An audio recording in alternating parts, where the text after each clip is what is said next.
అందరికీ నమస్కారం. ఈరోజు మనం ఉపాధ్యాయ అర్హత పరీక్ష టెట్ పేపర్ 2 తెలుగు విషయానికి సంబంధించి మన సిలబస్లో ఉన్నటువంటి అర్థ విపరిణామం అట్లాగే సామెతలు ఈ అంశాలను చర్చిద్దాం. ముందుగా అర్థ విపరిణామం. అసలు ఏంటి అర్థ విపరిణామం అంటే దీని గురించి అందులో ఉన్నటువంటి అంశాల గురించి చూద్దాం. ప్రధానంగా అర్థ విపరిణామం అంటే కాలక్రమేణా పదాలు ఏమవుతుంటాయంటే వాటి అర్థాలు మారుతూ ఉంటాయి.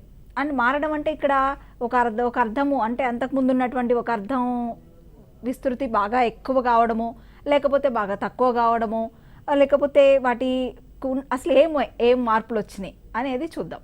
విపరిణామం అంటేనే మార్పు. కాలక్రమేణా పదాల అర్థాలు మారిపోవడం జరుగుతుంది. అది అర్థ విపరిణామం. మరి ఎందుకు మారుతాయి అంటే ఇంకా వ్యవహారంలో రకరకాల సమాజంలో రకరకాల మార్పులు వస్తూ ఉంటాయి. అట్లాగా ప్రజల వ్యవహారంలో కూడా ఆ పదాలు మార్పులు చెందుతూ ఉంటాయి అన్నమాట. ఇక్కడ కాలక్రమేణా వచ్చిన మార్పులను బట్టి ఆ విపరిణామం అనేది మనం అర్థ విపరిణామం అనేది అధ్యయనం చేస్తూ ఉంటాం. దీని గురించి అంటే ఈ టాపిక్ గురించి ప్రధానంగా అధ్యయనం చేసిన వాళ్ళుగా మనం పాశ్చాత్యులైనటువంటి హాకెట్, బ్లూమ్ఫీల్డ్, లీచ్, బ్రియలు వీళ్ళని గురించి చెప్పుకోవచ్చు. అంటే అర్థ విపరిణామం గురించి వీళ్ళు బాగా అధ్యయనం చేసిరన్నమాట. అంటే అసలు ఎందుకు ఇట్లా అర్థాల్లో మార్పులు వస్తూ ఉన్నాయి, పదాలు ఏ విధంగా మార్పు చెందుతూ ఉన్నాయి అని చెప్పేసి అంటే అర్థ విజ్ఞానం గురించి వీళ్ళు బాగా పరిశోధనలు చేయటం, అధ్యయనం చేయటం జరిగింది. ఇక అసలు అర్థ విపరిణామానికి సంబంధించి అంటే ఈ అర్థ విజ్ఞానానికి సంబంధించిన తొలి గ్రంథం లా సెమాంటిక్. దీన్ని 1897లో ఫ్రెంచ్ భాషావేత్త అయినటువంటి మైకెల్ బ్రెయిల్ రచించాడు.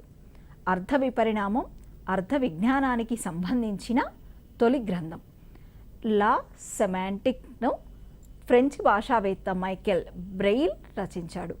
ఇక అర్థ విపరిణామం గురించి ఆచార్య GN Reddy a study of Telugu semantics, ఆచార్య జిఎన్ రెడ్డి గారు a study of Telugu semantics అనే అంశంపై పరిశోధించి మద్రాస్ విశ్వవిద్యాలయం నుండి 1964లో పిహెచ్డి పట్టా కూడా పొందడం జరిగింది.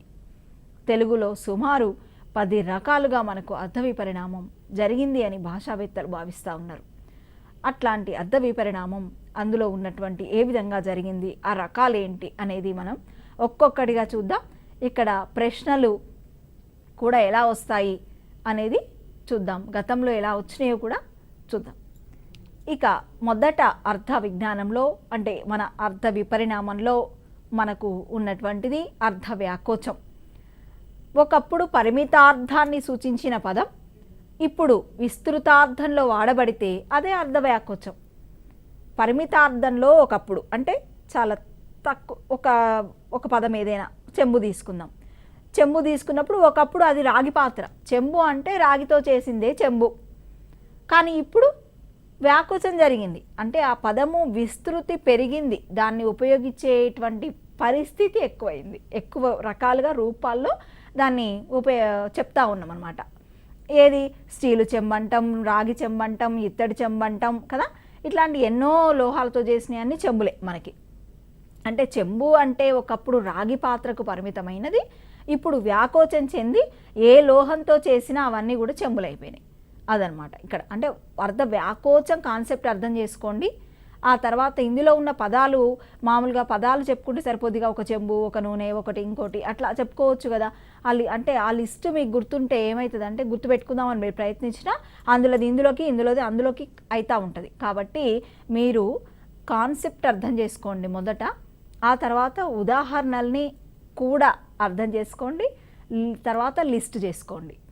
ఇది ముఖ్యంగా గుర్తుపెట్టుకోవాల్సిన అంశం. ఎందుకంటే ఇక్కడ నుంచి క్వశ్చన్స్ మ్యాక్సిమం చాలాసార్లు ఎగ్జామ్లో వచ్చినప్పుడు మనకు చెంబు అనే ఒక పదం ఇచ్చి ఇక్కడ చెంబు అనే పదం క్రింది అర్థ విపరిణామానికి ఉదాహరణ అర్ధ వ్యాకోచం, అర్ధ సంకోచం, అర్ధాపకర్ష, లేకపోతే ఇంకో లోక నిరుక్తి, ఇట్లా ఏదో ఇచ్చిరనుకోండి. మనకు తెలవాలి కదా అర్ధ వ్యాకోచం జరిగింది చెంబు అనే పదంలో అని.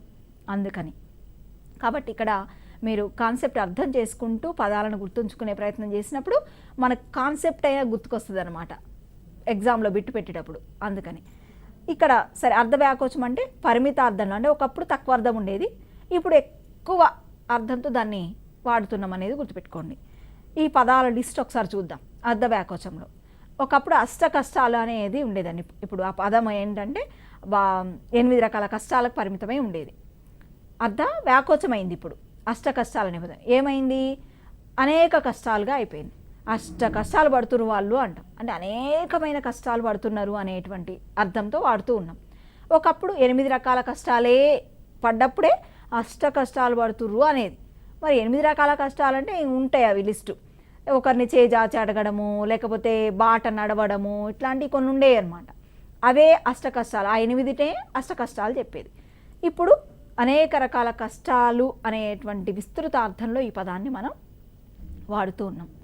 ఇక అవధాని, సోమయాజి, ఉపద్రష్ట ఇవి కూడా అర్ధ వ్యాకోచం జరిగినటువంటి పదాలకి ఉదాహరణలు. అవధాని అంటే ఇప్పుడు చూడండి, చాలా బాగా విషయ పరిజ్ఞానాన్ని కలిగినటువంటి వాళ్ళని, అవధానాలు చేసే వాళ్ళని, ఇట్లా విస్తృతంగా ఈ అవధాని అనేటువంటి పదము యొక్క విస్తృతి పెరిగింది. అట్లాగే ఇప్పుడు సోమయాజి అనుకోండి, ఒకప్పుడు సోమయాగం చేసిన వాళ్ళని సోమయాజి అనేవాళ్ళు, కానీ అట్లా కాకుండా ఇప్పుడు సోమయాజి అనేటువంటి పదాన్ని విస్తృతమైనటువంటి అర్థంలో వాడుతూ ఉన్నారు. అసలు ఈ ఇంకా యాగాలు చేయడం, ఇప్పుడు తిక్కన సోమయాజి అంటాం. అట్లా కూడా అంటే సోమయాగంతో పాటు ఇప్పుడు యాగాలు కూడా మనకి రకరకాలుగా ఉన్నాయండి. యాగాలు ఇప్పుడు ఒక్కో యాగం చేసినప్పుడు ఒక్కో రకమైనటువంటి పదార్థాలను హోమగుండంలో వేస్తూ ఉంటారు. మామూలుగా యజ్ఞం చేసినప్పుడు నెయ్యి వేస్తారు కదండి, అట్లా సోమరసం వేసేవాళ్ళట. ఆ సోమరసం వేసి యాగం చేసినప్పుడు ఆ సోమయాజి అనేటువంటిది ఆ పదం అట్లా పరిమిత అర్థంతో వాడబడేది. అంటే మామూలుగా ఇప్పుడు లలితాదేవికి కనుక ఉద్దేశించి యజ్ఞం చేసినప్పుడు చెరుకు గడలు వేస్తారు. అదే గణపతికి సంబంధించినప్పుడు యజ్ఞం చేసేటప్పుడు మామూలుగా గణపతికి సంబంధించి ఒక రకమైనటువంటి ద్రవ్యాలను అందులో వేస్తారు. ఇంకో దేవునికి వేసినప్పుడు ఇంకో రకమైన ద్రవ్యాలను వేస్తారు. అట్లా అనమాట. అంటే ఒక్కొక్క దేవుడికి కుడుములు వేస్తారండి. వినాయకుడికి అది కూడా యజ్ఞంలో కుడుములు వేస్తారు. అట్లా అనమాట. అంటే ఈ దేవుళ్ళను బట్టి ఆ యజ్ఞంలో వేస్తూ ఉంటారనమాట. అట్లా సోమయాజి సోమరసాన్ని పోసేవారట యజ్ఞంలో. కాబట్టి సోమయాజి యాగం చేయడం వల్ల సోమయాజి అయ్యేది. ఇట్లా సరే ఒక రకమైన పరిమితమైనటువంటి అర్థంలో వాడబడినటువంటి పదాలు తర్వాత విస్తృతమైనటువంటి అర్థాన్ని చెప్పడంలో ఉపయోగించడం అర్ధ వ్యాకోచం. అవధాని, సోమయాజి, ఉపద్రష్ట ఇవన్నీ కూడా విస్తృతి పెరిగి ఇప్పుడు ఇంటి పేర్లుగా కూడా అయిపోయినాయంట. అంటే దాని యొక్క పరిధి అనేది పెరిగిపోయింది. ఇక నూనె, దీని అర్థం అసలుకు ఇదివరకైతే నువ్వుల నూనె, కానీ ఇప్పుడు వ్యాకోచం జరిగి కొబ్బరి నూనె, పల్లి నూనె, ఆవ నూనె అన్ని నూనెలే కదా. తర్వాత మహారాజు అంటే ఇదివరకు రాజులకు రాజుని మహారాజు అనేది, ఇప్పుడు ధనవంతుడు, గొప్పవాడు, ఇట్లా అంటే మహారాజు అని ఎవరినైనా మనం అంటున్నాము అంటే అతడు బాగా ధనవంతుడు అనో గొప్పవాడు అనే అట్లా వస్తుందనమాట. అంటే వ్యాకోచం జరిగింది. ఇంకా కమ్మ, ఒకప్పుడు కమ్మలంటే తాటాకుతో వేసే కమ్మలండి, ఇప్పుడు కమ్మలంటే చెవి కమ్మలు కూడా కదా. అట్లా ధర్మరాజు అంటే మంచివాడు, అట్లా ఇవన్నీ కూడా అర్ధ వ్యాకోచం జరిగినాయి. ధర్మరాజు అంటే పాండవులలో అగ్రజుడు, కానీ ఇప్పుడు ధర్మరాజు ఆయన అంటే విస్తృతి జరిగింది, పదం యొక్క విస్తృతి పెరిగింది. భీముడు అంటే బలవంతుడు, నారదుడు అంటే తగులు పెట్టేవాడు, అట్లనే రాక్షసుడు అంటే దుర్మార్గుడు, అష్టైశ్వర్యాలు అంటే సిరి సంపదలు, గ్లాసు అంటే ఏదైనా లోహంతో చేసింది, ఇట్లాంటివన్నీ కూడా అంటే ఈ పదాలన్నీ కూడా మీరు గుర్తుపెట్టుకోవాల్సిందే తప్పదు. ఇంకా ఎక్స్ట్రాగా కూడా ఉంటే నేర్చుకోండి, ఇంకా మీకు పుస్తకాలు చాలా ఉంటాయి లిస్టు. అని కొన్ని పదాలను మాత్రం ఇవ్వగలుగుతున్నాయి ఇక్కడ.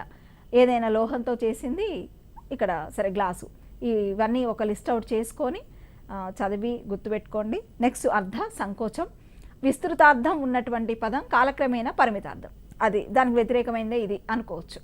వ్యాకోచానికి విస్తృతార్థం ఉన్న పదం అంటే ఒకప్పుడు బాగా ఉన్నటువంటి అర్థం ఇప్పుడు పరిమితమైనటువంటి అర్థంలో వాడబడుతూ ఉంటుంది. చీర, కోక అనేటువంటి పదాలు పూర్వకాలంలో వస్త్రాలన్నమాట. అంటే కామన్ వర్డ్గా చీర, కోక అనేవి కామన్ వర్డ్గా వస్త్రాలుగా పరిగణించేది.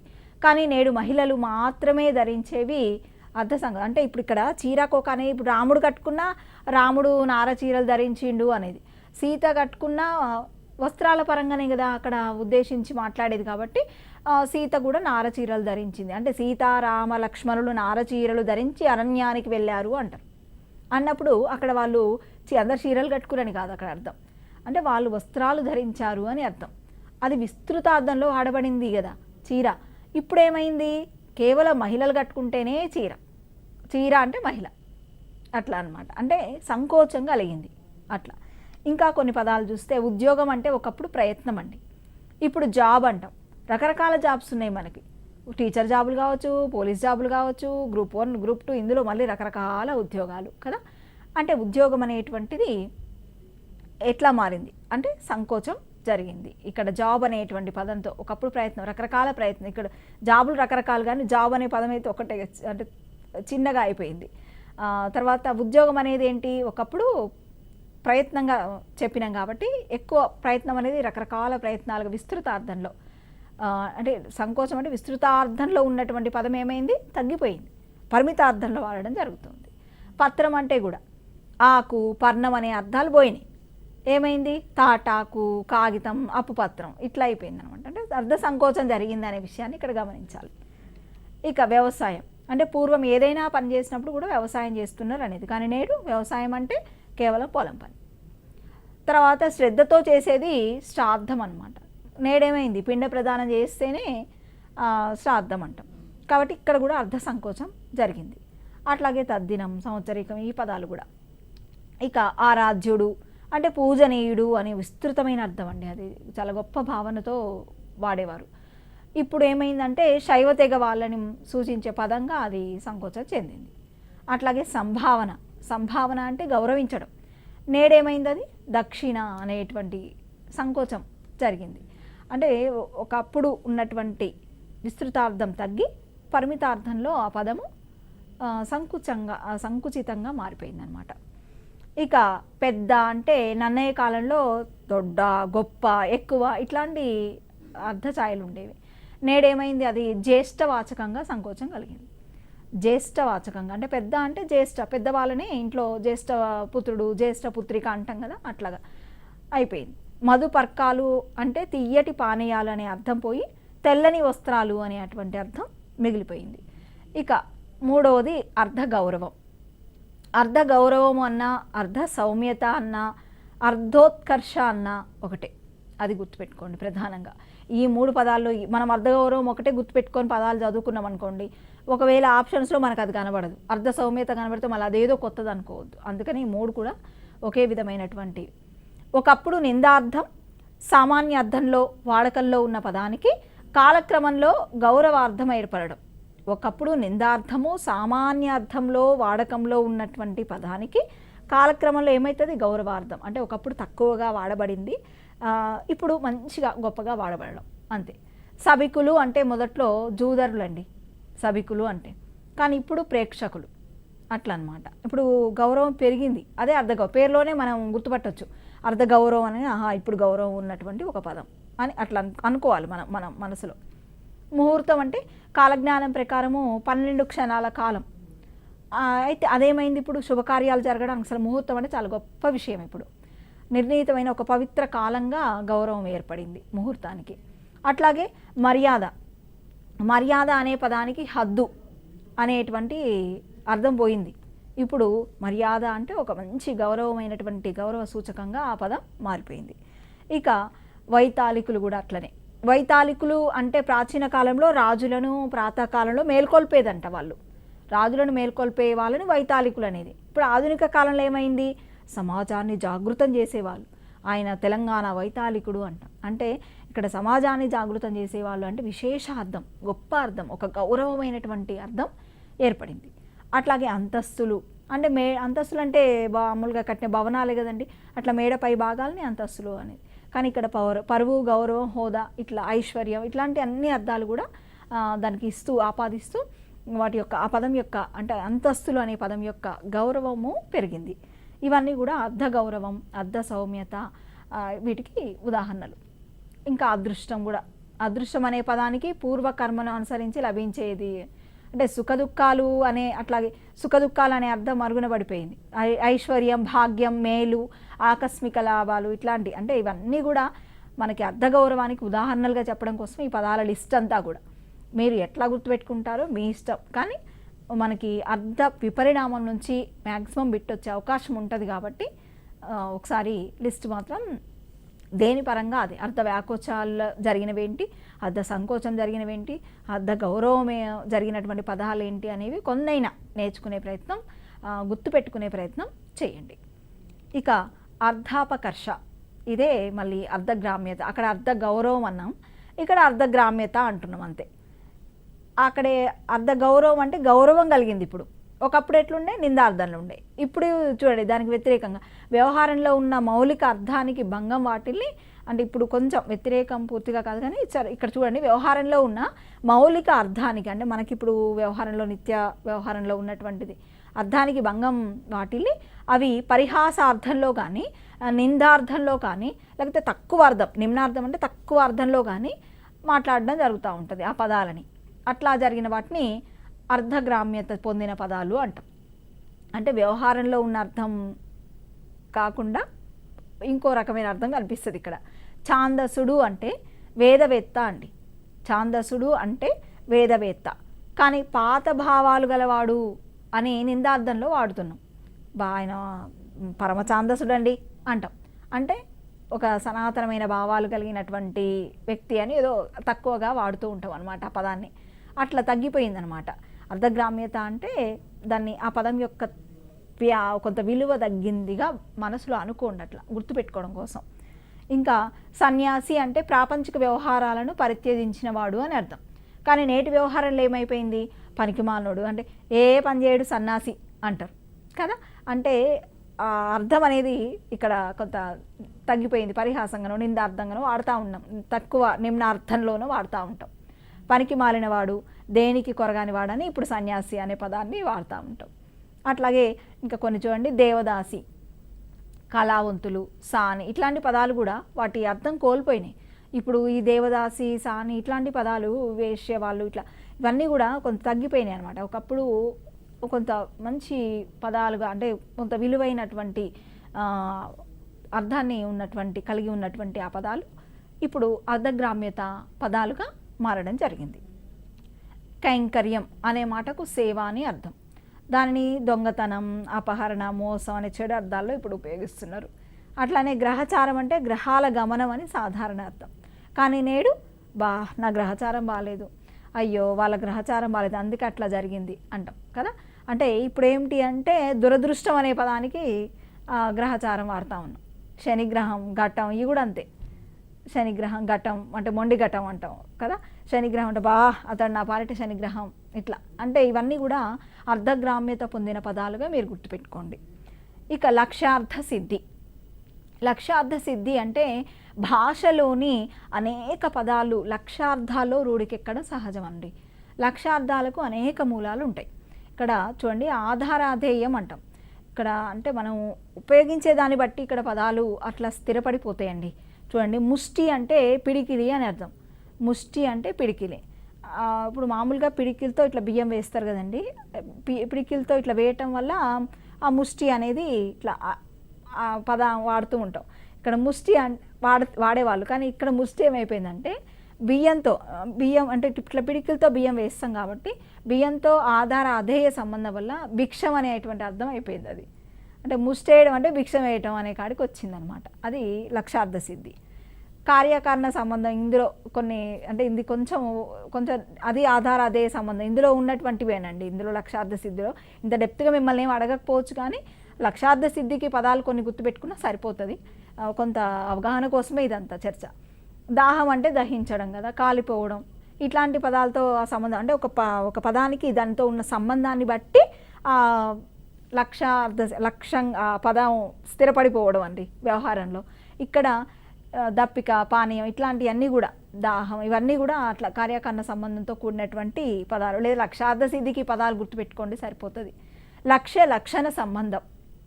ఇంకా సూది, ఇందులోనే మళ్ళీ సూది అనే పదానికి బట్టలు కుట్టే సూదికి, తర్వాత వైద్యులు రోగికి మందు ఎక్కిచ్చే సూదికి లక్ష సంబంధం వల్ల లక్ష్యార్థ సిద్ధి కలిగింది అంటాం. అంటే సూదితో కుడతారు కదండి బట్టలు, అట్లాగే వైద్యుడు రోగికి మందు కూడా సూదితో వేస్తాడు కదా. అంటే అక్కడ ఏ పని ఏ లక్ష్యంతో మనం ఆ పని చేస్తున్నాం అనే దాన్ని బట్టి కూడా ఆ పదాల యొక్క అర్థం అనేది ఉన్నది. ఇక్కడ లక్ష్యార్థ సిద్ధి అంటే అట్లాంటి మార్పు జరిగింది అనేది గుర్తుపెట్టుకుంటే చాలు, అట్లా అనమాట. ఇక సభ్యోక్తి, అశ్లీలాలు అశుభాలు అయినటువంటి పదాలను సభ్యత సంస్కారాలు ఉట్టిపడేలా తెలియజేసే పదాలన్నమాట. అంటే ఒక విధంగా అది తక్కువగా ఇక్కడ కూడా ఒక విధమైన తక్కువగా వాడే పదాలు ఇంకా గౌరవనీయమైనటువంటి శబ్దాలుగా మనకి ఇక్కడ కనిపిస్తూ ఉంటాయి. ఎట్లా అంటే చూడండి, మరణం అనే పదాన్ని మనం తెలపడానికి ఏం చేస్తాం, మరణించారు అనడానికి అంతగా ఇష్టపడం. కన్ను మూశారు, కాలధర్మం చేశారు, కీర్తిశేషులయ్యారు, కైవల్యం పొందారు, శివైక్యం చెందారు, పరమపదించారు, దీర్ఘ నిద్రపోయారు, దివంగతులయ్యారు, స్వర్గస్థుడయ్యారు, జరిగిపోయారు, ఇట్లా మన జరిగిపోవడం అంటాం తెలంగాణ మాండలికంలో. ఇట్లాంటి పదాలను వాడుతూ ఉంటాం. అంటే సభ్యోక్తి అంటే మనము కొన్ని పదాలను మాట్లాడడానికి ఎదుటి వాళ్ళతో కొన్ని మాట్లాడడానికి కష్టపడతా ఉంటాం. అట్లాంటి వాటికి ప్రత్యామ్నాయంగా మనం ఏం చేస్తూ ఉంటాం అంటే ఇట్లా మాట్లాడుతూ ఉంటాం. అవి ఇవి. ఆ తర్వాత ఇంకా మనకి ప్రధానంగా సభ్యోక్తికి ఉదాహరణలు. తర్వాత నెక్స్ట్ చూస్తే మనం కొన్ని పదాలని కులం పేరుతో కించపరచకుండా గౌరవప్రదంగా పిలుస్తూ ఉంటాం. సంస్కృతంలో ఇట్లా కొన్ని పుట్టినాయి అన్నమాట సభ్యోక్తులు. ఇప్పుడు వాల్మీకి వాళ్ళ బోయలు అంటాం, బోయలు వాల్మీకి. తర్వాత చాకలి అయితే రజకులు, బెస్తవారు గంగపుత్రులు, తర్వాత మంగలి నాయి బ్రాహ్మణ, కోమటి ఆర్యవైశ్యులు, కంసాలి, ఇవన్నీ కూడా ఈ పదజాలం అంతా కూడా ఏంటి అంటే సభ్యోక్తి అన్నమాట. ఇట్లాంటి పదజాలం ఒకవేళ ఏవైనా కొన్ని ఇచ్చి ఇవి ఈ క్రింది వాటిలో చెందినవి, క్రింది వాటికి చెందినవి అన్నప్పుడు సభ్యోక్తులు ఇవన్నీ అనేది గుర్తుపెట్టుకుంటే సరిపోతుంది. ఇక మృదూక్తి, బాధాకరమైనటువంటి కఠిన భావాల్ని మృదువైన పద్ధతిలో చెప్పడం. బాధాకరమైన కఠిన భావాల్ని మృదువుగా చెప్తాం. ఇక్కడ ఎట్లా అంటే దీపం ఆరిపోవడం అంటే దీపం ఆరిపోయింది అనకూడదు అనమాట. మనం మామూలుగా పూజలు పునస్కారాలు చేసినప్పుడు దీపం ఆరిపోయింది అన్నారు, దీపం కొండెక్కిందండి అంటారు కదా. అట్లాగే తెగిపోవడం అంటే ముఖ్యంగా మంగళసూత్రానికి సంబంధించి ఈ పదాన్ని వాడుతూ ఉంటారు. తెగిపోయింది అనకూడదు, ఎప్పుడైనా అది ఏదైనా కట్ అయినప్పుడు తెగిపోయింది అనకుండా సూత్రం పెరిగింది అంటారు కదా. అయిపోవడం అంటే ఇంట్లో సామాన్లు అయిపోయినాయి అని కామన్గా అంటూ ఉంటాం, కానీ అట్లా అనకుండా ఏం చేస్తారంటే సామాన్లంతా నిండుకున్నాయి అంటే చాలా కఠినమైనటువంటి భావాన్ని మృదువుగా చెప్తాం ఇక్కడ, అంతే, అది మృదూక్తి. ఇక వస్తు పరిణామం, ఆయా వస్తువుల రూపము, నిర్మాణము, పోలికలలో కాలక్రమంలో చాలా భేదాలు వచ్చినా కూడా మనం ఏం చేస్తామంటే పాదపదాన్నే వాడతాం. అంటే పాదపదాలు ఇక్కడ చూడండి, ఇల్లు కానీ, ఆయుధం కానీ, వాహనం, లక్కపిడతలు, ఇట్లాంటి కొన్ని పదాలు తీసుకున్నప్పుడు వస్తు పరిణామంలో ఇవన్నీ కూడా వాస్తవంగా పాతవే పదాలు, కానీ ఇవే వాడుతూ ఉంటాం. అంటే లక్కపిడతలు తీసుకోండి, పిల్లలు ఆడుకునే బొమ్మలు లక్కతో తయారు చేసేది కాబట్టి అవి లక్కపిడతలు. కానీ ఇప్పుడు కర్రతో చేస్తున్నారు, ఇతరత్ర వాటితో రకరకాల ప్లాస్టిక్తో అన్నీ చేస్తారు కదా, అయినా కూడా అట్లా కూడా లక్కపిడతలేనే అంటూ ఉంటారు అట్లా అనమాట. ఒకప్పుడు ఇల్లు అంటే ఏంటంటే పూరిల్లు అండి నిజానికి, కానీ ఇప్పుడు ఇల్లు అంటే మరి స్లాబ్ ఇల్లు, ఇంకా రకరకాల ఇల్లులు, రేకులు ఇల్లులు ఎన్ని ఉన్నాయండి, రకాల ఇల్లుల్లో చాలా ఉన్నాయి. అట్లా ఒకప్పుడు పూరిల్లే.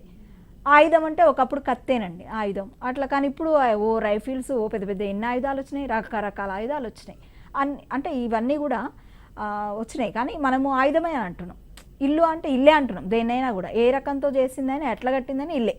ఏ రకమైన ఆయుధమైనా కానీ అది ఆయుధమే, ఏ రకమైనవైనా. అట్లాగా ఈ బొమ్మలు కూడా లక్కపిడతలే అంటాం అనమాట. అట్లా ఇవి పాత పదాలే వాడుతూ ఉంటాం, దాన్ని వస్తు పరిణామం. ఈ కొన్ని పదాలు గుర్తుపెట్టుకోండి. తర్వాత అలంకారిక ప్రయోగం, అలంకారికంగా ఉపమానాలతో పోల్చి చెప్పడం. అలంకారికంగా ఉపమానాలతో పోల్చి చెప్తే అలంకారిక ప్రయోగం అంటాం. ఇక్కడ ఆమె రంభ అంటే ఎవరైనా బాగా అందంగా కనిపించినప్పుడు ఆమె రంభ, బాగా అందంగా ఉన్న పురుషులైతే వాడు ఇట్లా బాగా వాళ్ళనైతే వాడు మన్మధుడు. లేకపోతే మంచిగా బాగా మాట్లాడుతూ ఉన్నారనుకోండి, స్వీట్గా మాట్లాడినప్పుడు తీపి మాటలు మాట్లాడుతున్నారు అంటాం. గుండె చెరువు కావడం, కళ్ళలో నిప్పులు పోసుకోవడం, ఇవన్నీ కూడా ఏంటి అంటే అలంకారిక ప్రయోగం చేసినటువంటి పదాలు. ఇవన్నీ గుర్తుపెట్టుకోండి. ఇక లోక నిరుక్తి అంటే కొంతమంది ఏం చేస్తారంటే తమకు బాగా పరిచయమైనటువంటి పదాలని తమకు పరిచయం లేని పదాల స్థానంలో చేర్చి వ్యవహరిస్తూ ఉంటారు. ఈ పరిచయం లేని పదాలే స్థిరపడిపోతూ ఉంటాయి. అంటే పరిచయం లేని పదాలను ఏం చేస్తారు, పరిచయం ఉన్న పదాలే కానీ పరిచయం లేని పదాల స్థానంలో వాటిని వ్యవహరిస్తూ ఉంటారు అనమాట. తమకు పరిచయం ఉన్న పదాలని. ఇక్కడ అదేంటో ఉదాహరణకి నార్త్ సింహాచలం ఉందండి, ఇది అసలు పదం. దీన్ని ఏం చేస్తారంటే మార్చి నారద సింహాచలంగా చెప్తారు. అందుకే ఇక్కడ ఏమన్నా అంటే కొంతమంది తమకు బాగా పరిచయమైన పదాలని, నార్త్ సింహాచలం పరిచయమైంది, తమకు పరిచయం లేని పదాల స్థానంలో చేర్చి వ్యవహరిస్తూ ఉంటారు అనమాట. అంటే నార్త్ సింహాచలానికి నారద సింహాచలం చేర్చి మాట్లాడుతూ ఉంటారు. అట్లాగే బోరన్ మీఠా అనాలి కదా, బోరన్ మిఠాయి అంటారు. తర్వాత మొక్కజొన్న యాక్చువల్గా, కానీ దాన్ని ఏమంటారంటే మొక్కజొన్నగా పిలుస్తూ ఉంటారు. చక్కెరకేలి, చక్కెరకేలి ఇట్లా. అంటే ఇవన్నీ కూడా లోక నిరుక్తి. అంటే తమకు పరిచయమైన పదాలను పరిచయం లేని పదాల స్థానంలో చేర్చి వ్యవహరించడం, మాట్లాడడం అన్నమాట. అది లోక నిరుక్తి. ఇక ఇట్లా అంటే మొత్తానికి మనకి ఎన్నో, ఇప్పుడు మనం అర్థ విపరిణామంలో చూసినప్పుడు మనకి ఎన్ని అర్ధ వ్యాకోచం, అర్ధ సంకోచం, అర్ధ గ్రామ్యత, అర్ధ గౌరవము, లోక నిరుక్తి, వసు పరిణామం, ఇట్లా 10 రకాల అంశాలను మనం చర్చించినాం కదా. ఇవన్నిట్లో ఉన్నటువంటి పదాలను మీరు ఒకసారి అవన్నీ కూడా ఎట్లా వచ్చినాయి, ఏం జరిగింది మార్పు అనేది చదవండి. ఎప్పుడైతే అంటే వివరణలతో చదువుతారో ఇంకా సులభంగా మీకు గుర్తుంటాయి. అంటే అన్నిటికీ వివరణలు దొరికినా దొరకకపోయినా మీరు సరే ఉన్నాయైనా చదవండి మొత్తానికి. అట్లా చదివినప్పుడు ఒక మార్క్ మీకు మిస్ కాకుండా ఉంటుంది, గుర్తుకు వస్తాయి అన్నమాట. ఎవరికైనా దాదాపు ఇవి కన్ఫ్యూషన్ అవుతాయి, కాదనేది ఏం లేదు. అది చెంబు అనేది వ్యాకోచమా సంకోచమా లేకపోతే ఇంకో ఎంత బాగా చదివినా ఒక అటు ఇటు అవుతూ ఉంటాయి. సరే గుర్తుపెట్టుకోవడానికైతే ట్రై చేయండి, తప్పదు. ఇక మనం ఈరోజు ముఖ్యంగా అర్థ విపరిణామంతో పాటు మన సిలబస్లో ఉన్నటువంటి సామెతలు అనేటువంటి అంశాన్ని కూడా చర్చిద్దాం. మనకు జాతీయాలు, సామెతలు, పొడుపు కథలు ఇట్లాంటి ఎన్నో పదజాలంలో భాగంగా ఉన్నాయి. ముఖ్యంగా సామెతల గురించి చూద్దాం. ఈ సామెతల్లో చూసినప్పుడు సామెతలు అంటే ఒక జాతి సంస్కృతికి అర్థం పట్టేవి సామెతలు. మాటకు సామెత సొంపునిస్తుంది. మానవ స్వభావ చిత్రణ, లోకజ్ఞత, హెచ్చరిక, సలహా, మంచి చెడ్డలు ఇవన్నీ ఉంటాయి సామెతల్లో. అంటే ఇన్ని రకాల అంశాలు కనిపిస్తూ ఉంటాయి సామెతలు వాడుతూ ఉన్నప్పుడు. తర్వాత సామెతలకి ఎన్నో పర్యాయ పదాలు చూసుకోండి. నానుడులు, లోకోక్తులు అంటారు. ఇంకా దీన్ని ఒక్క వాక్యంలో చెప్పాలి సామెత అంటే గుర్తుపెట్టుకోవాలి మీరు అని అంటే అల్పాక్షరాలలో అనల్పార్థ రచన సామెత. అల్పాక్షరాలలో అంటే చాలా తక్కువ అక్షరాలలో ఎంతో విస్తృతమైన భావన ఉంటుందన్నమాట. ఆడలేక మధ్యలో దరువు అన్నట్లు అంటాం, లేకపోతే కాకి పిల్ల కాకి ముద్దు అని అంటాం. ఇట్లాంటివన్నీ సామెతలు. ఇవి చూడండి, ఇప్పుడు సామెత అనే పదం ఎట్లా వచ్చింది అంటే సామ్యత అనే సంస్కృత పదం నుంచి వచ్చింది. సామ్యత అంటే పోలిక చెప్పడం. ఇది మనకి టెక్స్ట్ బుక్లో ఉన్నది, ఈ లైన్ బాగా గుర్తుపెట్టుకోండి. సామెత అనే పదము సామ్యత అనే సంస్కృత పదం నుండి వచ్చింది. సామ్యత అంటే అర్థం పోలిక. తర్వాత కాలపు వీరభద్రుడు అనే విద్వాంసుడు ఏమన్నాడంటే వేదాలు మహర్షుల యొక్క జ్ఞాన సముదాయాలైతే సామెతలు సామాన్య జనుల యొక్క అనుభవ సాగరాలు అన్నాడు. సామెత ఎట్లా పుట్టిందండి? జనం నుండే కదా, జన వ్యవహారం నుండే సామెతలు వచ్చినాయి అన్నమాట. పెద్దలు చెప్పిన అనుభవాల మూటలే సామెతలు కదా. జానపద సాహిత్యంలో సాహిత్య రూపాల్లో ఇది ఒక చిన్న ప్రక్రియ సామెత, కానీ చాలా విశేషమైనటువంటి స్థానము కలిగి ఉన్నటువంటి ప్రక్రియ ఇది. అందుకే వేదాలు మహర్షుల యొక్క జ్ఞాన సముదాయాలైతే సామెతలు సామాన్య జనుల యొక్క అనుభవ సాగరాలన్నారు. ఎవరు? కాలపు వీరభద్రుడు. మంచి భావాల్ని పదునైన మాటల్లో చెప్తాం అన్నమాట. సామెతల లక్షణం అది, మంచి భావాలని పదునైన మాటల్లో చెప్తాం. ఇవి ఎట్లా ఉంటాయి మరి? సంక్షిప్తంగా ఉంటాయి, గూఢార్థంగా ఉంటాయి. అంటే చూడటానికి చిన్నగా ఉంటాయి, కానీ దాంట్లో ఎంత అర్థం ఉంటుందండి, చాలా విశేషమైనటువంటి అర్థం మనకు కనిపిస్తుంది. ఈ సామెతలు ఇతర భాషల్లో మనకు కొన్ని పేర్లు ఉన్నాయి, అవి కూడా ఒకసారి చూద్దాం. ఆంగ్లంలో ప్రావర్భంటం, సంస్కృతంలో లోకోక్తి, సూక్తి, సుభాషితం అంటాం. కన్నడ, తులు భాషల్లో గాదే, నానుడి, సామెతే అంటాం. ఇక తమిళ, మలయాళాల్లో పలమలి, పలచొల్లు అని పిలుస్తారు సామెతల్నే. హిందీలో కహావత్ అంటారు. ఇవన్నీ ఇంకా మామూలుగా మన తెలుగులో నానుడి, జనశ్రుతి, శుద్ధులు అని కూడా అంటూ ఉంటారు సామెతల్ని. ఈ వర్గీకరణ అంటే మామూలుగా వర్గీకరణ అని మిమ్మల్ని ఏమో అడగరు, ఈ సామెత ఇచ్చి అడగకపోవచ్చేమో. అడగరు అంటే నేనేం చెప్పట్లేదు అడగరు అని, కానీ ఒకవేళ సూత్రపు సామెత ఇది, లేకపోతే వ్యవసాయ సంబంధ సామెత అనేది పెద్దగా అట్లాంటి విభజనతో అడగకపోవచ్చు, కానీ మనం అర్థం చేసుకోవడానికి సులభంగా ఉండడం కోసం మనం ఇవి చేద్దాం. సూత్రపు సామెతలు అంటే సూత్రప్రాయంగా ఉండడమే కాకుండా ఏదైనా ఒక విషయాన్ని ఇక్కడ స్థాపించడం జరుగుతుంది అన్నమాట.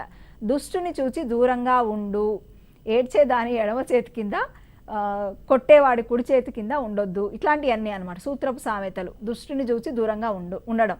తర్వాత ఏడ్చేదాని ఎడమ చేతి కింద ఉండొద్దంట, కొట్టేవాడి కుడి చేతి కింద ఉండకూడదు అని, ఇట్లాంటివన్నీ అనమాట. తర్వాత ఉపమాన రూపక సామెతలు, ఏదో ఒక పోలికను కలిగి ఉన్నట్టు అనే అర్థ ప్రయోగంతో ఉంటాయి ఇవి. ఆడలేక అంగనం వంకర అని, అంటే ఒక విషయాన్ని పోలికతో చెప్తాం అన్నమాట అట్లా.